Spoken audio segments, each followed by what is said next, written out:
Кечке 9 ярты эфирда Татарстан хәбәрләре программасының төп чыгарылышы студияда Фәнис Камал хәерле кичә. Хәзер булачак темалар турында. Торак коммуналь хезмәтләргә бәяләр тагын арта. Казанлылар нәрсәгә өстәп түли башлаячаклар? Фәризә Мәҗитова репортажы. Газсыз калган йорт. Бу саякны җомга көне кестеләр. Ни өчен Питерештә яшәүчеләр 4 көн дәвамында зәңгәр ягулыктан башка интегә. Аның сәбәпләрен Нияз Рахман ачыкларга тырышты. Законсыз карьер. Лицензия берилгән майдан безнең 200-300 метр читтәрәк. Питереш районында канунсыз карьердан кемнәр табигатькә 70 миллион сумлык зыян салган. Айза Шаймарданов белеште. Аманулланы соңгы юлга озаттылар. Әмир Мәзәкшәни, ул менә дигән актер. Драматург, актер, режиссер Әмир Камалиев турындагы якты истәлекләр Ради Гыймаев материалында. Татарстанга губернатор Александр Бурков җитәкчелегендә Омска өлкәсе делегациясе килде. Казан Кремлендә кунакларны Татарстан президенты Рөстәм Миңнеханов кабул итә. Себер кунакларының эшлекле сәфәре ике арада хезмәттәшлек җипләрен ныгытуны күздә тута. Бу хакта килешү дә имзаланды. Татарстан һәм Омск өлкәсе арасында сәүдә-икътисади мөнәсәбәтләр турында беренче документ әле 2000 елда ук имзаланган. Аны ничек яңарталар? Гөлнас Сайфетдинова дәвам итә. Казан Кремленә килгәндә кунаклар республиканың икътисади һәм инвестиция мөмкинлекләре белән танышкан иде инде. Көннең беренче яртысында IT-паркта, Кимград технополисында, Яшел Үзәннең Горький исемендәге заводында булырга өлгерделәр. Хезмәттәшлекне ныгыту юлларын барлыйлар. Төбәкләр арасындагы хезмәттәшлекнең ике як эчендә файдалы тарихы бар. Бүгенгә товар әйләнеше 4 миллиард сум. Татарстаннан Омск өлкәсенә йөк машиналары, авыл хуҗалыгы техникасы, шиналар, дарулар җибәрелә. Алардан безгә синтетик каучук, бензин, азык-төлек продуктларын китерәләр. Сәүдә-икътисади мөнәсәбәтләр алга да төп урынны алып торачак. Башка тармакларны да унытмыйлар. Мы договорились, что такие направления, как поддержка малого и среднего бизнеса, электронная торговля, создание инфраструктуры как особые зоны, индустриальные площадки. В этих направлениях тоже у нас будет организована работа. Ике төбәк арасында уртаклыклар күп. Бу нефть химиясе, машина төзелеше, авыл хуҗалыгы тармаклары. Тәҗрибә уртаклашу, бер-береннән өйрәнәсе алымнар да күп. Монысы ике төбәкнең авыл хуҗалыгы күрсәткечләрен барлыганнан соң ачыкланды. У вас действительно хорошие результаты в животноводстве. Сездә терлекчелек күрсәткечләре югары. Бер сыерга савылган сөт күләме күпкә артыграк. Игенчелектә дә шул ук хәл.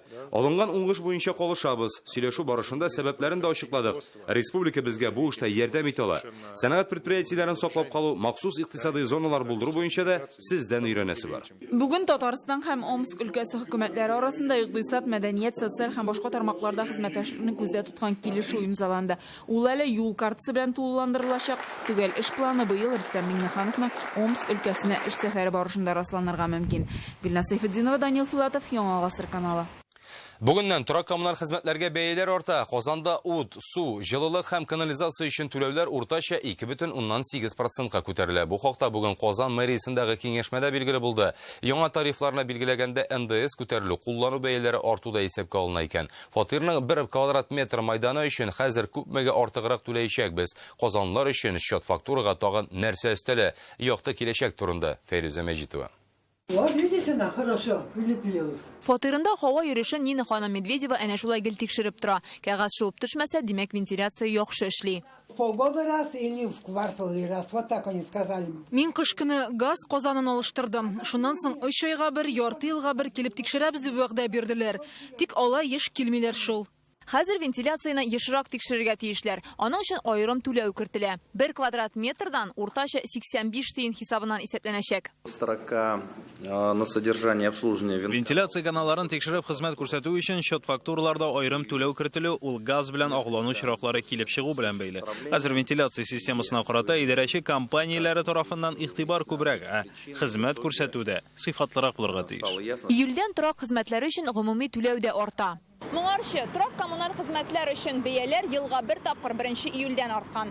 Бу ел НДС салымы күтәрелгәч, фатир өчен түләүләр дә 2гә бүлеп күтәрелә. 1 гыйнвардан 1,7, бүгеннән 2,4%-ка. Чагыштыру өчен саннар: үзгәреш ут, су, канализация, җылылык, шүп түгүгә кагыла. Ә коммуналь хезмәтләр өчен тарифларны кабул итүдә һәр кеше шәхсән катнаша ала. Моның өчен идарәче компанияләр җыелыш уздырып, тавыш бирү оештырырга тиеш. Тик бүгенге көндә казанлылар тариф билгеләүдә катнашмый диярлек. У нас в городе не более 200 домов. Башкаланың бары 200 йортында яшәүчеләр генә коммуналь хезмәтләргә үз тарифларын билгеләп, шуның буенча түли. Бу бик аз сан, нибары 2,5% кына. Ә Казанның 97,5% йортларында яшәүчеләр шәһәр башкарма комитеты кабул иткән тарифлар буенча түли. Гәрчә үз йортларының үзенчәлекләреннән чыгып, азрак та түли алырлар иде. Тик моның өчен җыелыш үткәреп, анда катнашып бердәм документ кабул итү шарт. Фәйрүзә Мәҗитова, Александр Лобанов, Яңа Гасыр каналы. Газпром Трансгаз Казан оешмасында яңа җитәкче, бүгеннән генераль директор вазифасын Рөстәм Усманов башкарачак. Аны коллективка президент Рөстәм Миңнеханов тәкъдим итте. Моңа кадәр ул Газпром Трансгаз Уфа җәмгыяте генераль директоры урынбасары һәм баш инженер булып эшләгән. Газпром Трансгаз Казан оешмасын 20 ел җитәкләгән Рафкат Контюковка бүген Рөстәм Миңнеханов дуслык орденын тапшырды. Контюков эшләгән чорда Татарстанда газлаштыру программасы тулысынча гамәлгә ашырыла. Ул хәзер Газпром Трансгаз Казан оешмасында генераль директорның киңәшчесе булып калачак. Все наши крупные проекты, которые реализованы в нашей республике последние годы, это работа, слаженная работа системы «Газпрома» и республики. Без вот таких системных, мощных решений, конечно же, результаты экономика Татарстана, она бы была намного слабее. Газга күчергән машиналарны бүтән теркәмиләр. Әлегә проблеманы автомобиль йөртүчеләр һәм баллонлы газ җайламасы урнаштыру белән шөгыльләнүче сервис хуҗалары белдерде. Алар сүзләренә караганда, ЮХИДИ оешмасы документларны кабул итми имеш. 1 июньнән Россиядә автомобильләр конструкциясенә үзгәрешләр кертүнең яңа кагыйдәләре үз көченә дә керде. Ни өчен аңлашылмаучанлыклар килеп чыга һәм проблеманы ничек хәл итмәкчеләр? Руслан Хөснетдинов белеште. На сегодняшний день мы занимаемся пока только обслуживанием, ремонтом газового оборудования. Денис Савельев берничә ел автомобильләргә газ баллоннары куя, 3 июньгә кадәр көненә 15 машина кабул иткәннәр, ләкин шуннан соң кәсебе тукталган. Әлегә ЮХИДИда газ күчү турында документ бирелми ди. Янәсе моңа яңа кагыйдәләр сәбәпче. Есть такие трактовки, как... Яңа тәртип буенча безгә хәзер сынау лабораторияләре инспекция буларак аккредитация узарга тиеш диләр. Ләкин Россиядә мондай аккредитация узган лабораториялар бөтенләй юк. Сөз Россия хөкүмәтенең яңа карары турында бара. Аның нигезендә автомобильнең конструкциясын үзгәртү тагын да гадиләшеп дәүләт хезмәтенә әйләнергә тиеш. Элек лаборатория автомобильне газга килү буенча экспертиза уздырып белешмә бирә торган була. Соңрак аны мөмкинме, юкмы икәнен ЮХИДИда раслаганнар. Было добавлено, что и также необходимо... Лабораторияләрдә мондый махсус орган юк, шуңа күрә ЮХИДИда автомобильгә яңа җиһазларны урнаштыруны теркәү өчен документларны кабул итмиләр. Татарстан транспортны табигый газга күчерү буенча иң актив эшләүче республика. Хәзер 6000-гә якын автомобиль метан яга. Соңгы 5 елда табигый газны куллану 4 тапкырга арткан. Татарстан хөкүмәте тарафыннан субсидияләү программасы буенча автомобильләрен шулай ук газга актив күчерәләр. 2016 елда 782, 2017дә 849, 2018дә 1277, 2019 ел башында 650 машина табигый газ яга башлый. Хәзердә машиналарын газга күчерергә теләк белдерүчеләр шактый, тик ни өчен вакытлыча эш туктала. Проблеманы Татарстанның сәүдә сәнәгать палатасында уртага салып сөйләштеләр. Дело в том, что по... Эш шунда таләпләр буенча йөкләмәләр юк, әмма бер үк вакытта аккредитацияләнгән һәм сынау лабораториясе буларак инспекция органында булырга тиеш. Без мәсьәләгә ачыклык кертүне сорап ЮХИДИга мөрәҗәгать иттек, ләкин әлегә җавап юк. Руслан Хөснетдинов, Андерс Интальсов, Яңа Гасыр каналы. Питрәч районының Осиновский урамындагы 3-нче йортта яшәүче 4 гаилә ашарга пешерә, юына алмый интегәбез ди. Узган атнада зәңгәр ягулыксыз калучылар ярдәм сорап безнең редакциягә шалтыратты. Алар гаепне йортларында бурычка баткан бер кешедә күрә, газны нәкъ менә аның аркасында үзгәннәр имеш. Чынлап та шулаймы? Зәңгәр ягулык белән бәйле проблема ничек хәл ителде? Питрәчкә Нияз Рахман юл тотты. 4-нче көн рәттән иртән туру белән әнә шулай плитәне кабызып карый пенсионер Илсур Гайнетдинов. Тик газ әлегә кадәр юк. Җомга көннән бирле ашарга пешерә алмый интегәләр. Газы саат 10-да килделәр, көттеләр, бер сүз әйтмичә. Чәй чамына итрәчәйник бу. Бик кафир булган, тәнәсез телдә. Бу стоякны җомга көнне кистеләр. Йорт өчен җаваплы Фавзия Нугманова турбаны җомга көнне килеп кистеләр ди. Нәтиҗәдә 4 гаилә зәңгәр ягулыксыз кала. Каты шумет иткәч инде, ниткәч инде, килеп ялгадылар, только менә бу квартираны гына, беренче этажны, потому что аның 2 яшь балалары бар. Көтмәгәндә газсыз калуның сәбәбен йорттагылар менә бу фатирда яшәүче бер ир-аттан күрә, имеш аның бурычы еллар дәвамында җыела. Ну где-то минем белешимчә где-то 50 меңнәр бар. А так точно айта алмаймын мен. Ниче ел төлемеген инде ул? Ой, бірнеше ел төләмей жүрді инде, аны утында үзділер, суын да кестілер. Газ хезмәткәрләре әлеге йортка инде бүген иртә баштан ук килә һәм менә шушы 9-нчы номерлы фатирда хәзерге вакытта төзекләндерү эшләре бара. Кызганычка каршы безне монда эшкә үткәрмиләр, ишекне бекләп куйганнар. Ләкин бераздан ишекләр ачылды. Очраклымы, әллә инде планлаштырылган булганмы? Бүген йортта җиң сызганып газ хезмәткәрләре эшли. Фатир эчендә стенаны тишкәннәр турба чыгаралар. Урамда шулай ук эретеп ябыштыралар. Да, вот сейчас наверху варим, и здесь заварим все. Ни өчен йортта зәңгәр ягулык беткән соң бурычлы кеше булганга үзгәннәр мәллә инде турбалардан алыштыру кирәкме? Без җитәкчелеккә хат юлладык, ә инде җавап үткән арада йортта яшәүчеләргә зәңгәр ягулыкны биреп тә куйганнар. Димәк, Илсур абый һәм башкалар кичке ашны үз өендә пешерә ала дигән сүз. Питрәш районыннан Язрахман Андресин Тальцев, Яңа Гасыр каналы.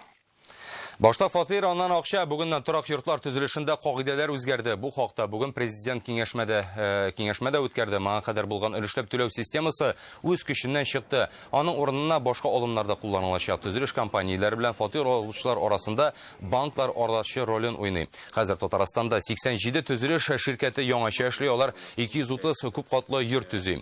Яңа механизм нигезендә торак сатып алучылар акчаларын иң элек эскроу счетларга күчергә тиеш. Анда җыелган акчаларны төзелеш şirketleri yurtны тапшыргач кына файдалана ала. 18 банкта эскроу счетлар ачып булачак. Рөстәм Миннеханов сүзләренчә, банклар белән төзүчеләр арасында регламентны яхшыртырга кирәк.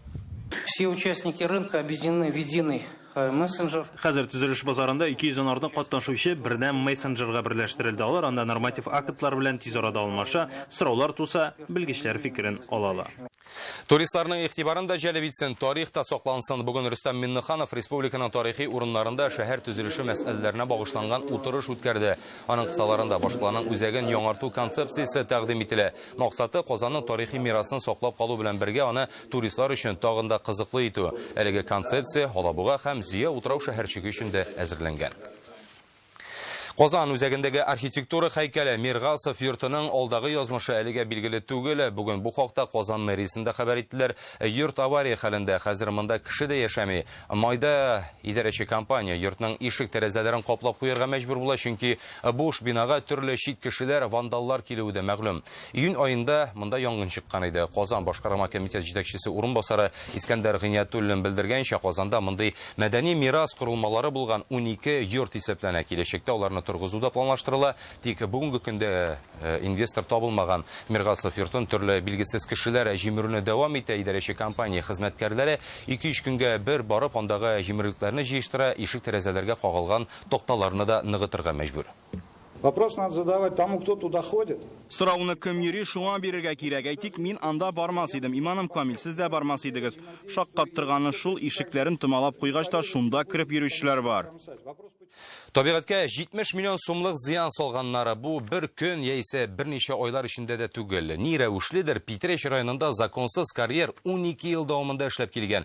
Вакташ чыгаручыларның канунсыз гамәленә инспекторлар юлыга. Экология министрлыгы рөхсәт биргән урында эшләмичә алар башка җирдә казыганнар. Хәзер бу эш белән хукук саклаучылар да шөгыльләнә. Табигатькә моннан нинди зыян килгәнен һәм янаган штраф күләмен Айза Шаймарданов белде.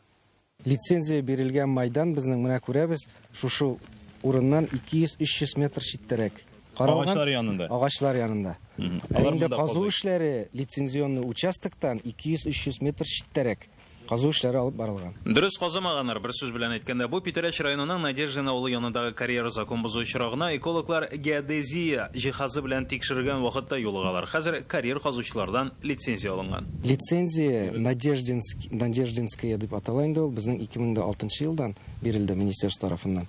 Без бу нарушениены геодезический прибор белән точкаларын отбивать иткәндә 2018-2019 елда ачык булды. Әлеге карьердан инде ким дигәндә соңгы ярты елда бернинди эштә башкарылмый, аңа кадәр менә шушындый вакташ 12 ел дәвамында законсыз өстә чыгарганнар. Һәм соңгы 6 елда табигатькә китерелгән зыянны санасаң да, ул 70 миллион сумнан артып китә.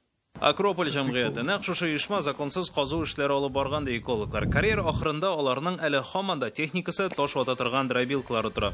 Якынгарак килсәң, монда эшчеләргә дә тап буласың. А какая организация, скажите, пожалуйста? Понятие.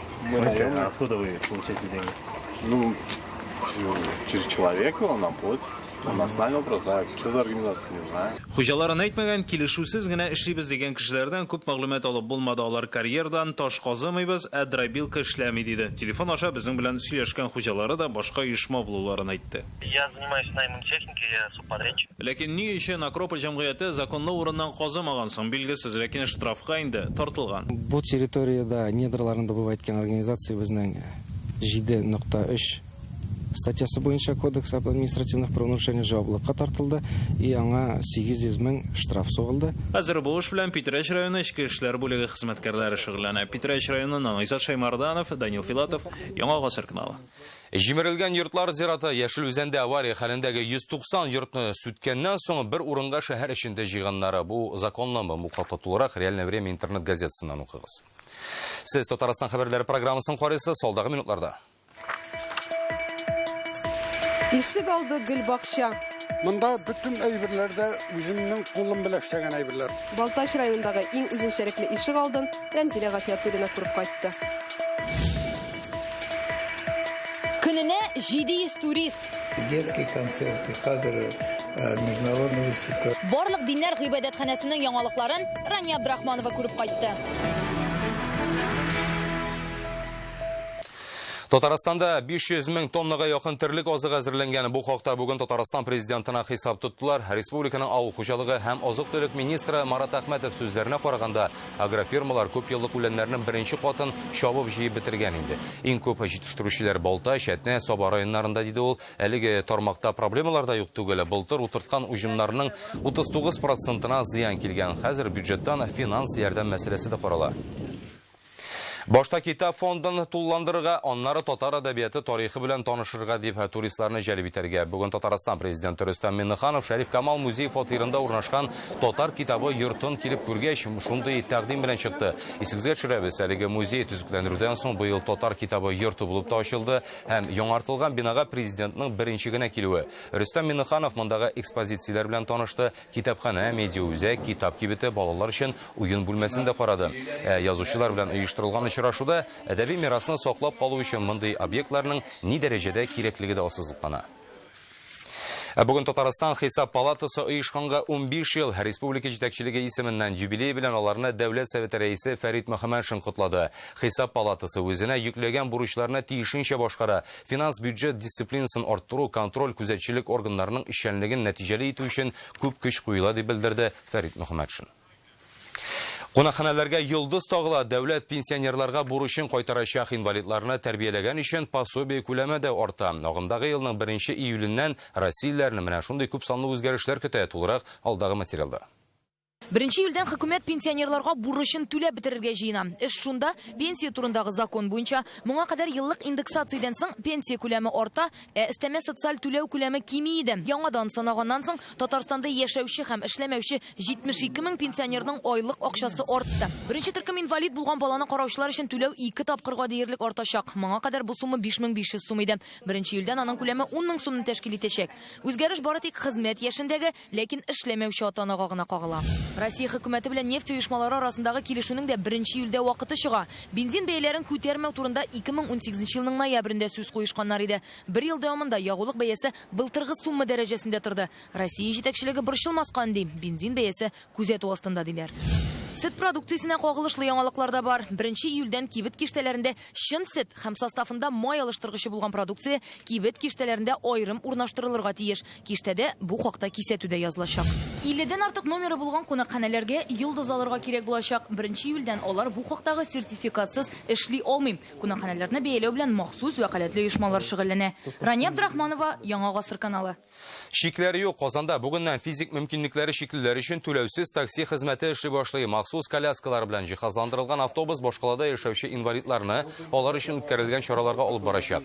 Әлеге проект гражданлык җәмгыятен үстерү буенча уздырылган ил күләм конкурста президент грантына лаек була. 11 урынлык автобуста төркемләп кенә йөрергә мөмкин. Чарага кадәр 3 көн алдан unitaxi.ru сайтында гариза калдырырга кирәк. Тагын бер шарт, такси бары тик башкалада һәм аннан 50 чакрым читтә генә хезмәт күрсәтә. Автобус нужно задействовать в больших группах. Безгә узган елның декабрендә президент ярдәме белән автобус кайтарылган иде, ләкин аны бер генә кешене йөртү өчен куллану отышсыз. Шуңа күрә кимендә 10 кеше өчен, ягъни бер төркемне илтеп кую өчен файдаланырга булдык. Бүгін Тотар җәмәгатьчелеге драматург, актер, режиссер Әмир Камалиевны соңгы юлга озатты. Аның йөрәге тибүдән 59 яшендә туктый. Әмир Камалиев актер буларак Камал театры сәхнәсендә танылды. Җәйге кырау драмасы белән 1992 елдан драматургиягә саллы өлешен кертә башлый. Аманулла исеме астында иҗат итте. Бүген танылган шәхесне туган ягында, Апас районы Шыгай авылында җирләделәр. Хушлашу мәрәсименнән Ради Гыймаев.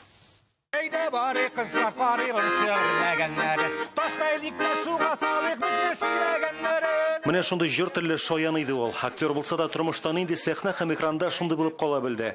Әмир Камалиев тыйнлының да дусты. Сөткомнар өчен сценарий язып, үзе дә телефильмнарда төшкән. Танылган җырчы Зәйнәп Фәрхетдинова өчен дә ул иҗатташ дус була. Безнең белән эшләгәндә ул 5 программага безнең сценарий язды. Ул концертларда алып барды. Төпле фикерле, синең нәрсә әйтергә теләгәнне аңлап, шушыны халыкка алып барып җиткерерлек кеше. Бүгенге чыгышларда аны остаз буларак та уллыйлар. Берничә чыгарылыш белән сәхнә серләрен бүлешкән. Инде образ уйнаса да, көлкеле булсын, трагедия, усал рольләр булсын, табигыйлыгы белән бик алдырадыр я. Безгә дә сәхнәдә менә шулай яшәргә кушадыр я, уйнамаска, кыланмаска, бул син үзең бул. Әдәбиятка ул Аманулла исем белән керде. 27 ел элек Шалда җәйге кыравын куйдылар. Әсәрләре җыентыкларга тупланып дөнья күрә башлый. Гомумән актер, драматург, режиссер буларак үз изен калдырган шәхес. Әмир югалмады. Ул менә соңгы мәртәбә без аның белән Кылыч дигән кинода төштек. Әйтүләре буенча бүгенге көндә Татарстан Республикасында, Башкортстанда иң күп каралган кино шул ди. Иҗат әһлен шушы якты хатирәләр оныттырмас. Әмир Камалиевны туган ягында Татарстанның Апас районы Шыгай авылында җирләделәр. Ради Гыймаев, Марат Зайдуллин, Яңа Гасыр каналы.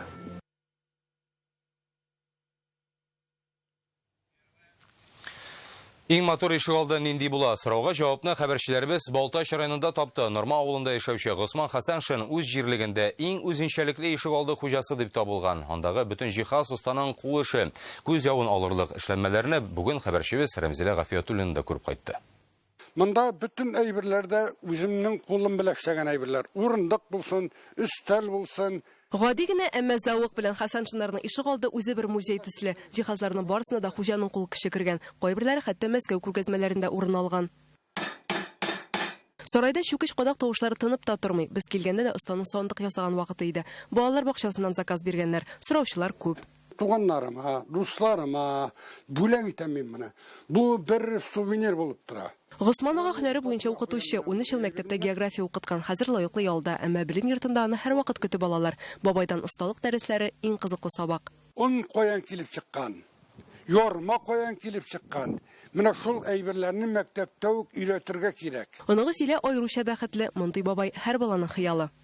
Мен бабайда шундый булса дип әйтәләр. Кадак чүкеч тотарга дәвәтиләр бик кечкенәдән өйрәткән, хәзерәнә курчагы, аларга йорт җиһазларын үзләре дә ясый белә. Моннан тыш алтын куллы бабай аларны оригами серләренә өйрәткән. Оригами беренче карашка бик җиңел кебек, мондый эшләнмәләрне 5 яшьлек бала да рәхәтләнеп ясый диләр. Баш миен эшләтә, моториканы яхшырта, әмма бер үк вакытта бик зур түземлек тә сорала. Әйтик, менә мондый чәчәк бәйләмен ясар өчен 2-3 көн вакыт һәм 1000 ярым эшләнмә кирәк. Шпагат бауыннан себерке, келәмнәр, кер баулары, мал арканнары үрә, открыткалардан диван, ваза, шкатулкалар тегә, таба майларга канатлар бәйли. Кыскасы, Госман аганың һөнәрләрен санап бетерерлек түгел. Әле тагын бакчачылык белән мавыга, авылда Шия бабай дип йөртәләр икән үзен. Әлегә җимешләргә иртәрәк, ә менә бәрәңгене Хәсәншиннар инде бүгеннән үк ашый. Балтач районыннан Рәмзилә Гафиятуллина, Ринат Сафин, Яңа Гасыр каналы. Көненә 700 турист ялларда 1000нән дә артып китә. Казанда урнашкан барлык диннәр гыйбадәтханәсе белән шул кадәр кеше кызыксына икән. Әлеге объект 16 динне бер түбә астына җыйган корылма. Бүген аннан кеше өзелми диярлек. Әле бүген генә гыйбадәтханәдә яңа күргәзмә дә ачылды. Үзенчәлекле музей белән Рания Абдрахманова танышып кайтты. Күргәзмә ачылыр алдыннан соңгы әзерлекләр. Барлык диннәр гыйбадәтханәсенең заманча сәнгать галереясы бу. Бүген биредә рәссам Рифкат Каримуллинның шәхси күргәзмәсе ачылды. Татарском искусственно картиналарының исемнәрендә зур фәлсәфә ята. Әйтик, тартып чыгару дигән рәсеманда берәү музыка уен коралында уйный. Шул рәвешле музыканы әлеге коралдан тартып чыгара. Әлеге картиналарны аңлар өчен текәлеп түгел, ерактанрак карарга кирәк дип белгечләр. Мәгънәләре шул чакта гына аңлашыла. Это экспрессионизм. Бу экспрессионизм, ягъни рәссам шул минуттан инде хисләр кичергән, шуны тукымага төшергән. Әйтик, бу татар залы. Диварларда Сөембикә чорындагы 40 татар кызы сурәтләнгән. Бу картинада гыйбадәтханәнең хуҗасы булган Илдар һәм Илгиз Хановларның әниләре. Ул дини кырылманы кулына тоткан. Хотелось поблагодарить вас за большую проделанную работу. Сымлы сәнгать үрнәкләре икона, таш һәм мозаика техникасы белән ясалган рәсемнәр. Менә монда ишек алды уртасында әлеге сурәтләрне үзләре үк ясыйлар да. Барлыгы 16 төрле дин үрнәге җыелган биредә. Ишек төбендә хәтта Мисыр сфинкслары каршыла. Моннан тышта күңел ачу чаралары җитәрлек. Концерты, детские концерты. Сейчас хазер международная выставка рисунка Академии художеств со всего мира. Бутын илдән, нәр, балалар, очень рәсемнәрне күргәннәргә. Әлеге кызыклы залларны күрергә көненә 700 турист килә диләр. Бәйрәм һәм ялларда бу күрсәткеч 1000-нән артып китә. Я потому что интересуюсь восточной культурой. Мин көнчыгыш мәдәнияте белән кызыксынам, шундый төбәкләргә игътибар итәм. Әлеге гыйбадәтханә турында Казанга килгәч кенә белдек. Күрәсебез килде. Нас заинтересовало, что Гыйбадәтханә шуның белән кызык. Анда бик күп дин йортлары элементлары бар. Димәк, күп төрле мәдәниятләрне бер урында күреп була. Этот храм практически... Бу гыйбадәтханә Казан турындагы һәр сайтта бар. Күрәсебез килде. Тышыннан ук кызыклы урын икәнлеге күренә. мы с семьей приехали. Гаиләбез белән килдек, бик матур урын. Гыйбадәтханәдә циклендерү эшләре хәзердә бара. Шәһәрдә ярдәм итә. Әйтик, быел яз көнегенә бинага китерә торган юлларны ясаганнар һәм янәшәдә генә 20 машина куерлык парковка булдырылган. Гыйбадәтханәдән Иделгә матур манзара ачыла. Исәпсез-хисапсыз заллары тамашачыларны һәрчак кабул итәргә әзер. Монда 2, 30 һәм 45 номерлы автобуслар белән килеп була. Рания Абдрахманова, Вадим Илларионов, Яңа гасыр каналы. Бүгенге көн менә шундый хәбәрләргә бай булды. Уңышлар сезгә һәм сәламәт булыгыз.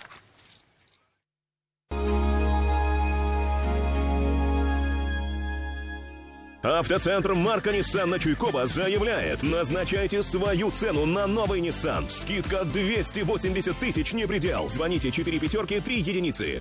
Stockman. Бренды за полцены. Любимые марки одежды, обуви и товаров для дома со скидками до 50%. Улица Пушкина, дом 2. Stockman. Агровыставка «День поля» в Татарстане со 2 по 4 июля. Более 150 поставщиков сельхозтехники, оборудования, кормов, удобрений. День поля в Татарстане. У вас заканчивается полис ОСАГО? Сделай расчет стоимости в Астроволге. Цены на полисы автострахования вас приятно удивят. Теперь в Татарстане. Приглашаем агентов к сотрудничеству. Хотите узнать что? Читайте новости в интернет-газете «Реальное время». Хотите знать почему? Читайте аналитику в интернет-газете «Реальное время». Хотите узнать подробности? Читайте эксклюзив в интернет-газете «Реальное время». Новости, аналитика, эксклюзив. Реальное-время.рф. Для лиц старше 16 лет.